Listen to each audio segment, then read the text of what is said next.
ಉಳಿದು ಏನೇನೋ ಆಗ್ತಾ ಇದೆ ಪ್ರಪಂಚ, ಎಲ್ಲೆಲ್ಲೋ ಏನೇನೋ ಪರಿಸ್ಥಿತಿಗಳು ನಿರ್ಮಾಣ ಆಗುತ್ತೆ. ಆದರೆ ಇವ್ರದ್ದು ಮಾತ್ರ ಬರೀ ದುಡ್ಡೇರಿ ಅವ್ರದ್ದು. ಈ ಮ್ಯಾಚ್ಗಳ ವಿಚಾರದಲ್ಲಿ ಮಾತ್ರ ದುಡ್ಡಿಗೋಸ್ಕರ ಯಾವ ಹಂತಕ್ಕೆ ಬೇಕಾದರೂ ಹೋಗ್ಬಿಡ್ತಾರೆ ಅವರು. ಪಂದ್ಯ ಬಹಿಷ್ಕಾರ ಮಾಡಿ ಅಂತ ಹೇಳಿ ಒತ್ತಾಯ ಕೇಳ್ತಾ ಇದೆ ಭಾರತ ಪಾಕಿಸ್ತಾನ ನಡುವೆ. ಬಿಸಿಸಿಐ ವಿರುದ್ಧ ಶಿವಸೇನೆ ಹಾಗೂ ವಿಪಕ್ಷಗಳು ಕೆಂಡ ಕಾರ್ತಾ ಇದೆ. ರಕ್ತ ಹಾಗೂ ಕ್ರಿಕೆಟ್ ಒಟ್ಟಿಗೆ ಹರಿಬಾರದು ಅಂತ ಹೇಳಿ. ಅವತ್ತು ಹೇಳಿಲ್ವಾ, ನೀರು ಮತ್ತು ರಕ್ತ ಒಂದೇ ರೀತಿಯಾಗಿ ಹರಿಯಕ್ಕಾಗಲ್ಲ ಅಂತೇಳಿ. ಹಂಗೆ ಇದು ಹಣದ ದುರಾಸೆಯೋ ಅಥವಾ ಟಿವಿ ಜಾಹೀರಾತು? ಹಣದ ದುರಾಸೆನೇ, ಇನ್ನೇನು? ಆಟಗಾರರ ಶುಲ್ಕವು ವಿಪಕ್ಷಗಳು ಪ್ರಶ್ನೆ ಕೇಳ್ತಾ ಇವೆ ಈಗ. ಅಲ್ಲ ರೀ, ಒಂದು ಕಡೆಗೆ ಪಾಕಿಸ್ತಾನ ಜೊತೆಗೆ ನಾವೆಲ್ಲ ಬ್ಯಾನ್ ಮಾಡ್ಕೊಳ್ತೀವಿ, ಅದು ನೀರು ಕೊಡಲ್ಲ, ನಾವು ಈ ಕಡೆ ವ್ಯಾಪಾರ ಮಾಡಲ್ಲ ಅಂತ ಹೇಳ್ತೀವಿ. ಇನ್ನೊಂದು ಕಡೆಗೆ ಮ್ಯಾಚ್ ಆಡಕ್ಕೆ ಕಳಿಸೋದು, ಏನಿದ್ರ ಅರ್ಥ? ಏನಿದ್ರ ಅರ್ಥ? ಬ್ಯಾನ್ ಮಾಡಿಸ್ಬೇಕು.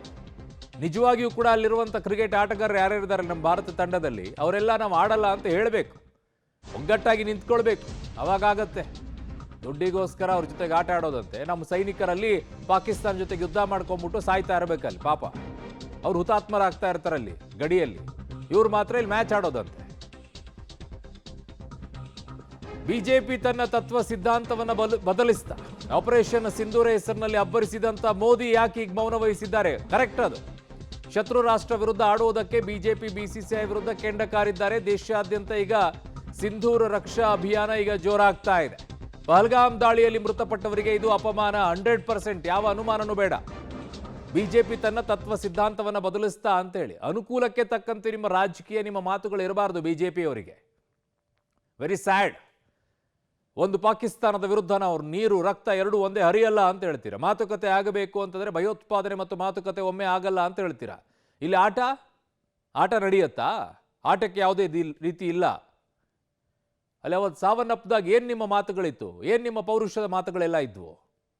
ಇವತ್ತು ಮಾತ್ರ ಆಟ ಆಡಕ್ಕೆ ಮಾತ್ರ ಬಿಡ್ತಾ ಇದ್ದೀರಾ. ಅವತ್ತಿಂದನೂ ಹೇಳ್ತಾ ಇದ್ದೀವಿ ಆಟ ಆಡಕೂಡ್ದು ಅಂತ ಹೇಳಿ. ಆದರೆ ಹೇಗೆ ಅಂತಂದರೆ ಆಟನೇ ಬೇರೆ ಅಂತೆ. ಪಾಪ ನಮ್ಮ ಸೈನಿಕರಲ್ಲಿ ಹುತಾತ್ಮರಾಗ್ತಾ ಇರಬೇಕು. ಪಾಕಿಸ್ತಾನ ಜೊತೆಗೆ ಯುದ್ಧ ಮಾಡಿ ಮಾಡಿ ಮಾಡಿ ಮಾಡಿ ಅಲ್ಲಿ ಟೆರರಿಸ್ಟ್ಗಳ ಜೊತೆಗೆ ಪೈಪೋಟಿ ಮಾಡ್ತಾ ಇರಬೇಕು. ಇವ್ರು ಮಾತ್ರ ಪಾಕಿಸ್ತಾನ ಟೀಮ್ ಜೊತೆಗೆ ಆಟ ಆಡೋದಂತೆ. ಅದು ಮನೋರಂಜನೆ, ಅದರಲ್ಲಿ ದುಡ್ಡು ಬೇರೆ, ಅದಕ್ಕೆ ಬೆಟ್ಟಿಂಗ್ ಬೇರೆ. ಫಸ್ಟ್ ಬ್ಯಾನ್ ಮಾಡಿರಿ ಪಾಕಿಸ್ತಾನ ಜೊತೆಗೆ ಆಟ ಆಡೋದನ್ನು.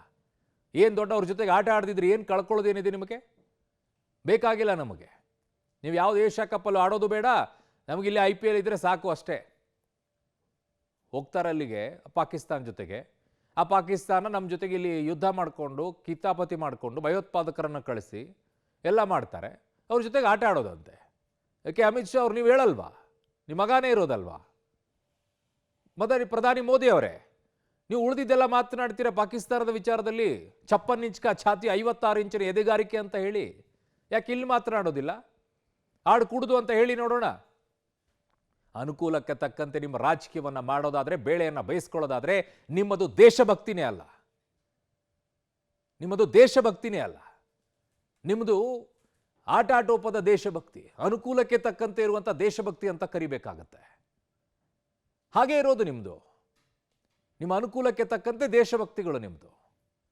ಈಗ ಎಲ್ಲ ಕಡೆನೂ ಬ್ಯಾನ್ ಮಾಡಿ ಅಂತ ಕೇಳ್ತಾ ಇದ್ದಾರೆ. ಮಸ್ಟ್ ಆ್ಯಂಡ್ ಶುಡ್ ಆಗಬೇಕಿದು. ಇಲ್ಲದೇ ಇದ್ರೆ ನಿಮ್ಮದು ನಾಟಕೀಯವಾಗಿರುವಂಥ ದೇಶಭಕ್ತಿ, ಅನುಕೂಲಕ್ಕೆ ತಕ್ಕಂತೆ ಇರುವಂಥ ದೇಶಭಕ್ತಿ ಅಂತಾನೆ ಕರಿಬೇಕು ಪ್ರಧಾನಿ ಮೋದಿ ಅವರು. ನಿಮ್ಮನ್ನು ಹಾಗೆ ಕರಿಬೇಕಾಗತ್ತೆ. ಈಗ ಉದ್ದುದ್ದ ಭಾಷಣವನ್ನು ಮಾತ್ರ ಪಾಕಿಸ್ತಾನ ಜೊತೆಗೆ ನಡೀತಾ ಇದ್ದಂತಹ ಯುದ್ಧದಲ್ಲಿ, ಪಹಲ್ಗಾಮ್ನಲ್ಲಿ ಆದಂಥದ್ದು, ಪುಲ್ವಾಮಾದಲ್ಲಿ ಆದದ್ದು, ಇವೆಲ್ಲವೂ ಕೂಡ ಮಾತನಾಡಿದ್ರಿ. ಏನು ಮಾತು, ರೋಷಾವೇಶಗಳಲ್ಲಿ